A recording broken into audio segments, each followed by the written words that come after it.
All right, next chapter. So yeah, I did end up liking FE11, and beyond just the lack of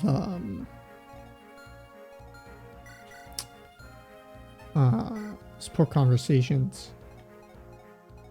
I think the story as a whole was actually really good, you know, especially in compare. I remember where I was going with this, especially in comparison to FE12. So I did try FE12. You know, there's your hint right there. Try. And FE12 is something of an interesting story for me. Not the game story, but having played it, because it was the first Fire Emblem since, I guess since they started localizing these games, to not get a localization. And that was devastating to me as a kid, because, you know, I was playing all the Fire Emblem games up to that point. I'm like, yeah, I can't wait till FE12. I loved FE11. And it never got localized. I was like, oh no, I don't get to play, you know, Martha's my favorite character. Oh. And that was disappointing. And a bit of context as to my thoughts of fan translations. I think they are notoriously unreliable. So, along with being a Fire Emblem fan, I'm also a fan of something like the Tales series. And a lot of games in the Tales series do not end up being localized, unfortunately. And one such game is like Tales of Destiny. And before I really knew anything about Tales of Destiny, I thought it was like the coolest game ever, particularly because of Leon. I'd watch like combo videos and stuff. I'm like, oh man, Leon is like the coolest character. And of course, some like edgelord, you know, my girlfriend broke up with me, now I'm mad. So I don't quite think he's as cool as I once did, but I still would be interested in playing the game. Franz, what are you doing? So let's see, Garcia. Yeah. So yeah, there was allegedly, you know, there was a team working on, oh, we're gonna translate Tales of Destiny, and translation gets canceled. So it's like, you know, you wait years and it's like, oh, it's never coming to pass. We haven't worked on it in like 2 years. It's like, oh, great, thanks. And then, you know, another team picks it up, and the years go by, and oh, it's canceled. You know, in fact, we deleted everything. It's like, oh, great. Dash my dreams yet again. So, you know, eventually one day I hear this translation in the works for FE12, right? New Mystery of the Emblem. And they're like, oh, we're going to translate the game. And I'm thinking, yeah, right. You know, of course you're going to translate the game. And it was like this anomaly. It was so weird. It was just boom, boom, boom. They translated the game super quick. And then, hey, it's available to the public. I'm like, what? It's not even a year later. I check back in and they're done. Not even, you know, oh, no news, or oh, we're working on it. It's like, boom, they're done. They are finished. You can play it. I was so excited. I was like, yes, I finally get to play FE12. I've been waiting for this. And I played that game for like 10 minutes. It was awful. It was so bad. I was wildly disappointed. And I'll wait for the turn to finish to visualize this, but the maps were just minuscule. It was just, I really want this turn to hurry up here, because I want to show you what I mean when I say that. Come on, Erica. Yep. Resisting the urge to fast forward here. Alright. So there would be like one screen, right? So you see how I can scroll it up and down? So the first like 10 chapters of the game are one screen. So it's like this, but I swear it's even less than this. It's like a portion of a screen length. You know, like your unit's movement is beyond the scope of the map. It is so weird. And you think it's like, oh, they're really small, but oh, they must be like puzzles or something, you know, teach me about the game. It's like, no, they're all just stat checks. It's like, what is this? It's so garbage. So the gameplay was awful. And then the characters, it was like such a betrayal. Because in Shadow Dragon, you know, I hadn't really known who Marth was beyond like, who is the guy from, you know, Smash Bros. But you see him in that game, and I think he's a really great character. You know, you see how,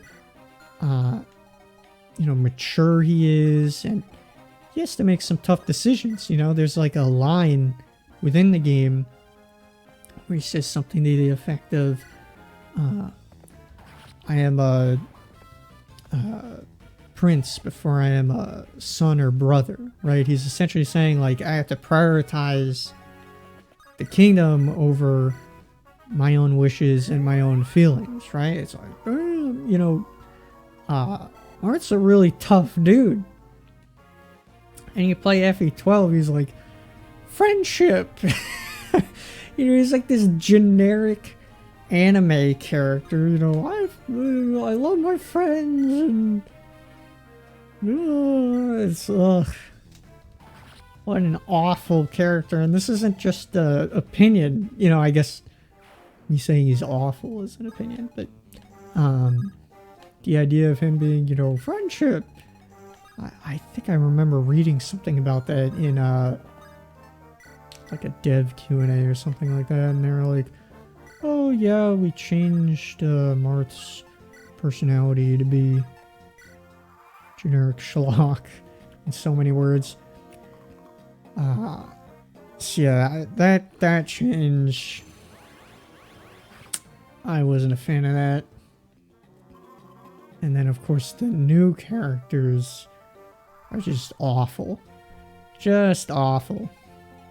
Of course I have the stupid, you know, my unit characters just along for the ride.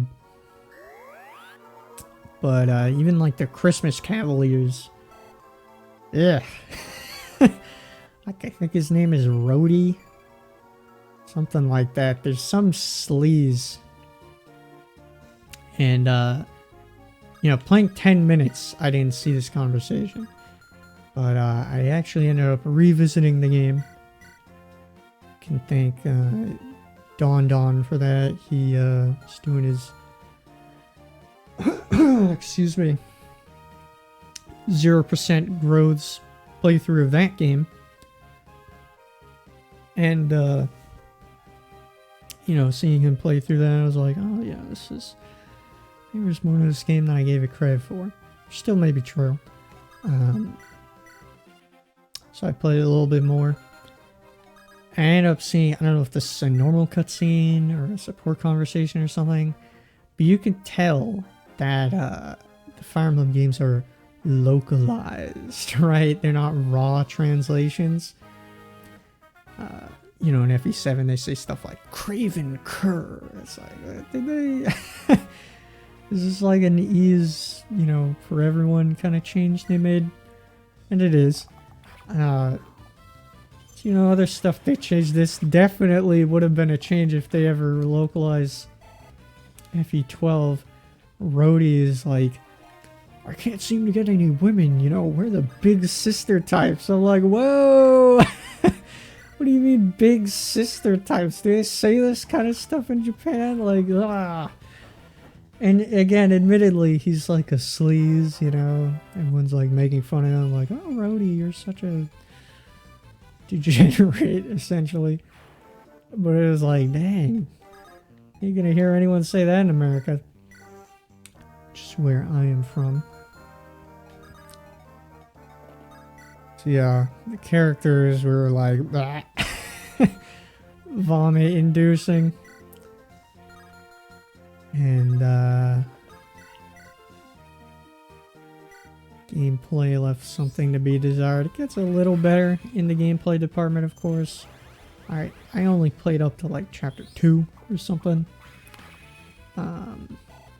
Which ends up being, you know, chapter 10. All the prologue missions. But yeah, it's still, I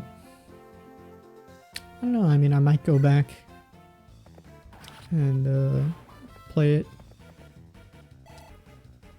But as of right now, I've only played a little bit. And you know why. So yeah, then I played Fire Emblem 13. Actually, I played Awakening before 12, but Fire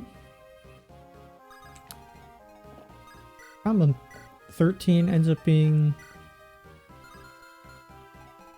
something of a contentious title in the series. Some people love it, some people hate it. I know it brought on a lot of new players to the series. Personally, I love the game. And that might sound weird coming from someone who's playing, you know, a bunch of GBA games and stuff, but I saw it as an ode to Fire Emblem.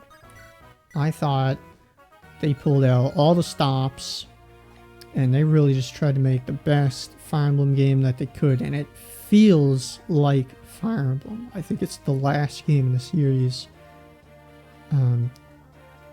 that actually feels like a Fire Emblem game. There's a lot of Fire Emblem isms within the game, and you can tell, at least in my opinion, like, yeah, this was their last hurrah. They're trying to make the best game that they can. And it has things that aren't good about it, but I would argue that they're definitely more excusable than some of the games in the later entries. Because they feel like mistakes to me. They feel like missteps. Like, we tried something and it didn't pan out well. You know? Like, I know Pair Up is really like just this broken mechanic, and the support system is flawed. Like, it ends up being this like breeding simulator. Like, Franz ain't gonna support Ford, it's gonna be Franz and the ladies, you know, every single lady. And then it's, you know, Vanessa doesn't support her sister, it's Vanessa and the ladies, you know, or and the gentlemen, right? Like, all the gentlemen, none of the ladies. So it's all comes off as this breeding sim.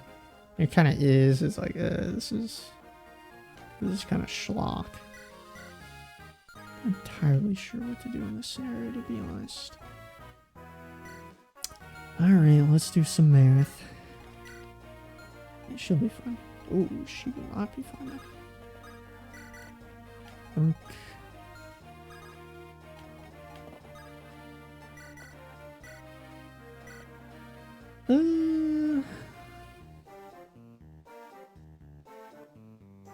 Yeah, whatever. So yeah, it had problems, but they came off as mistakes, like honest mistakes. And I think the pros heavily outweighed the cons. One thing that might surprise people is I actually think the story was really good, but there's an asterisk there. So, I would argue the first act of Awakening's story is excellent. I love the plot with, you know, the Mad King Gangrel, and I love the characters. The characters are definitely the strongest part of Awakening's intro. You know, you have that trio of Chrom, Lissa, and Frederick, and the writing is so strong.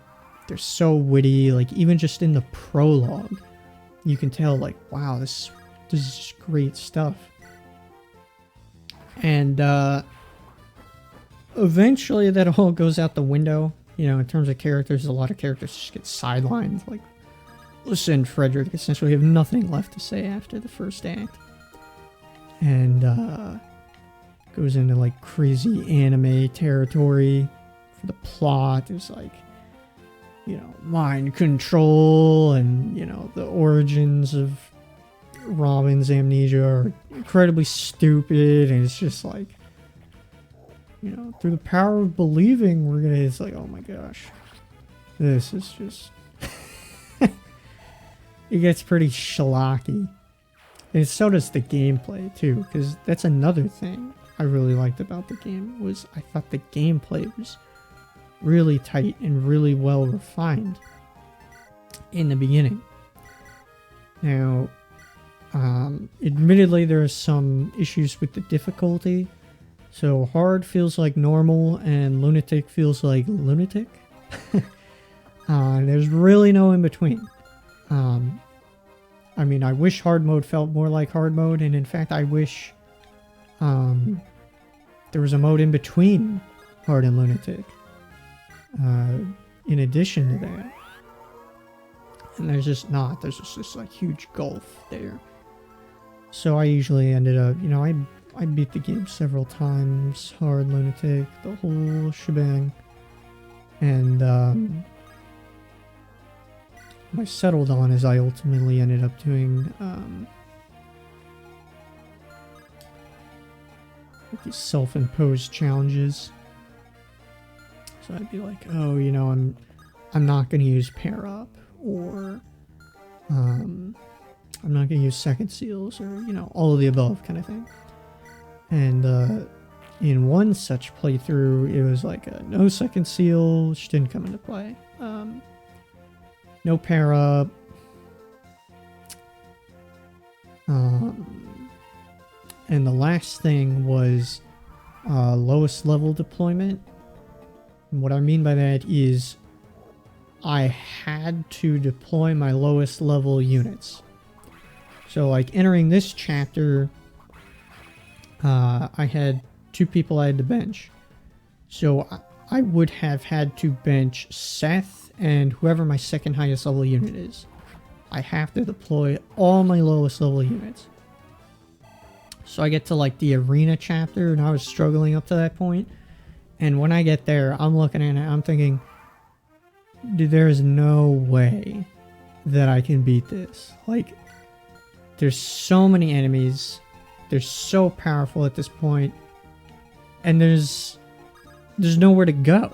You know, it's just this big flat map where all the enemies just charge you. And you would be surprised at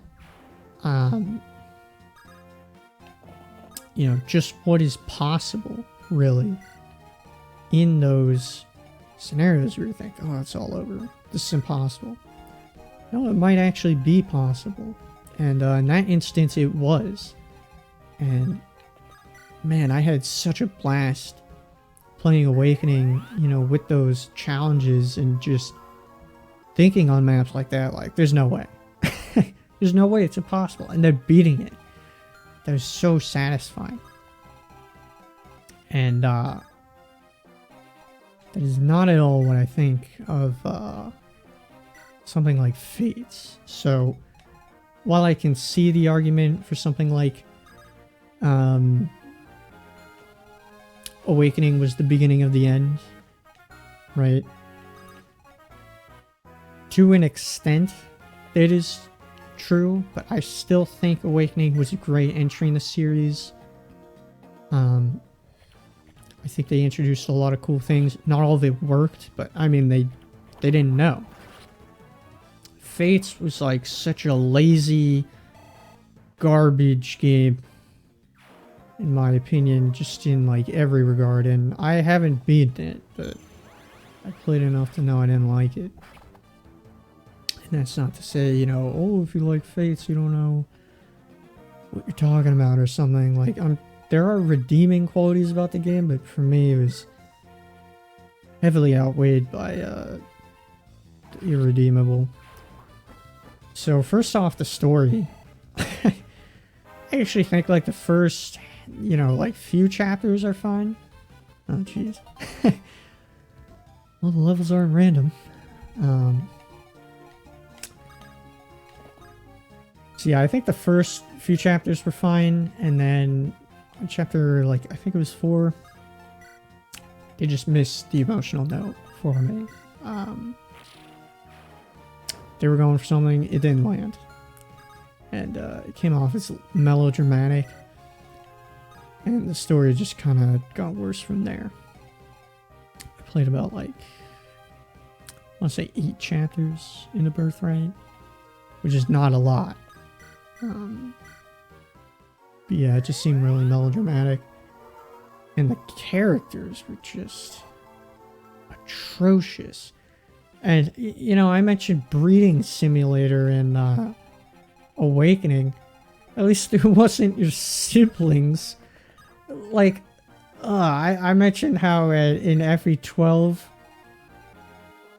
you know, it was like, oh, you know, this wouldn't get past localization. Well, maybe I'm wrong about that, because in Fates, you literally have 4 different love interests who are all variations of your sister. Right? It's like, oh, here's your stepsister, here's your other stepsister, you know, older, younger, and then here's your actual sister, older, younger. It's like, oh, gee, this is so gross. It's so gross. Ugh. And it totally, in my opinion, that game flies in the face of everything Fire Emblem, right? Like, Awakening was an ode to Fire Emblem, had a lot of Fire Emblem isms, a lot of Fire Emblem tropes, and things like that. In celebration of the game, this just flew in the face of that. You know, it was, how do we appeal to this new audience, right? How do we, they were essentially trying to replace their audience. Because the older Fire Emblem games didn't do as well as Awakening, so they took some of the things that were different about Awakening and amplified it, right? Like, oh, let's turn it up to 11 on the breeding sim. Let's, you know, do this and the other thing. And it's just in such poor taste. Ugh. It's just awful. Yeah, the characters left a lot to be desired.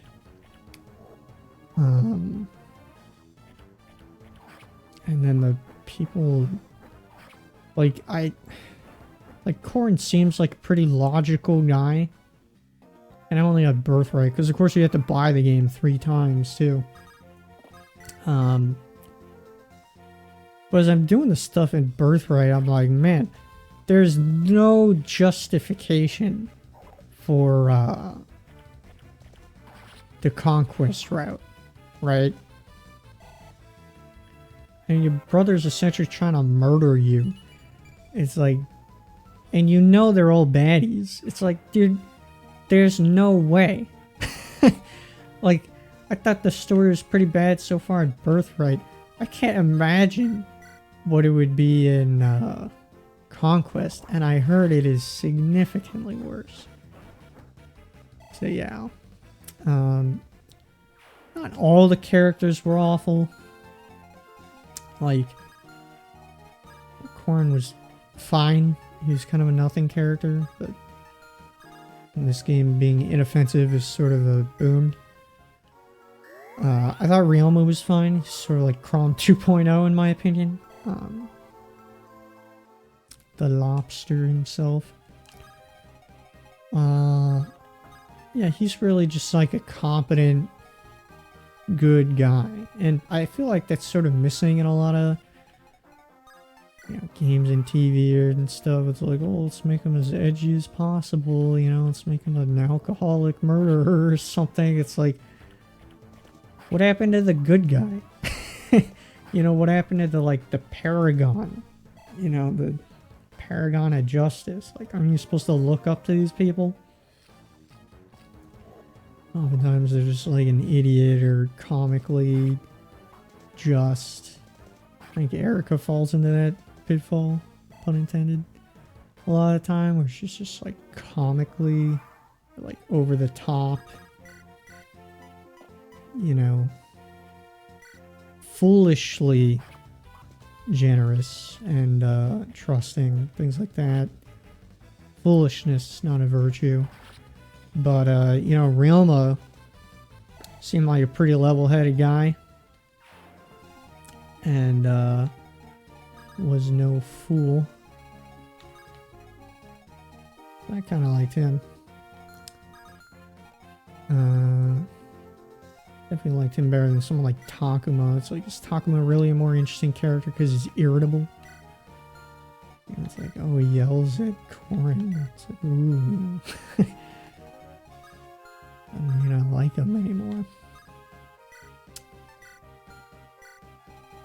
But yeah. And then the gameplay was also pretty passable. As for a couple reasons. So one, pair up. Again, which was introduced in Awakening. And they tried to balance it here and they just failed. In fact, they made it significantly worse. So instead of just being like a broken player mechanic that you could either ignore or abuse or whatever, they give it to everyone, which isn't inherently an issue, but they changed it from something that grants you immense power to something that just cancels out dual attack.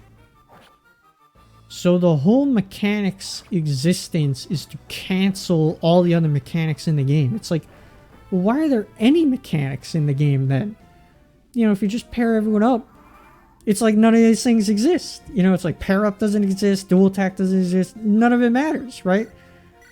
And then even worse yet, because your pair up partner doesn't do anything, their stats don't even matter or something, so you just slap on any dead weight, like Rinka level 1, just, put her on core and just give him the 4 attack or whatever.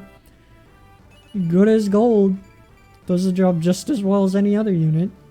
In fact, it would be like a sign of great disrespect to put an actual unit in the position of pairing up. It's like, wait, I'm not dead weight, like you can't pair me up. So yeah, definitely huge failure of a mechanic there. So pair up was just a joke. I have to fly to get that village, it's kind of annoying.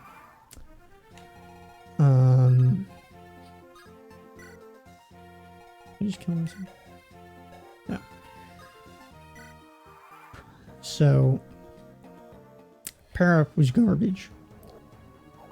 And then the character balance was garbage.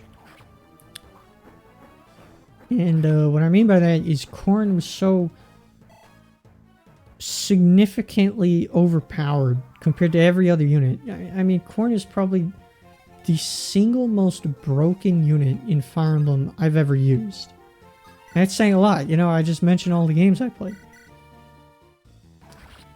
I mean, he is just monstrously overpowered relative to pretty much every other unit you get in the early game. You get, like, Rinka, who's just awful. It's like, how do we make fighters worse? How do we get rid of their strength? That's Rinka. She's as bad as she sounds. And then you have, like, Green Ninja. And he's fast. But at the same time, he has, like, no strength, and he has a pretty questionable weapon type, it's like some 2 might, 1-2 range dagger that reduces their stats. Why would you reduce their stats? Fire Emblem's dominoes, you just kill everything in 1 or 2 rounds, max. So he wasn't particularly useful. None of the units you get are particularly useful early on. Then you have Korin, who is like the speed of Green Ninja, but like quintuple the strength. So you just slap on any old unit onto Korin, and he one-rounds everything. And you look at the game, it's like, ooh, you're just stealing XP with Korin. It's like, giving XP to anyone else isn't going to help the issue, because they're still garbage, right? You're just holding Korin back at that point. So it ended up being this one-man show. Super boring. Yeah, I didn't like the story, I didn't like the characters, I didn't like the gameplay, so I didn't play very much.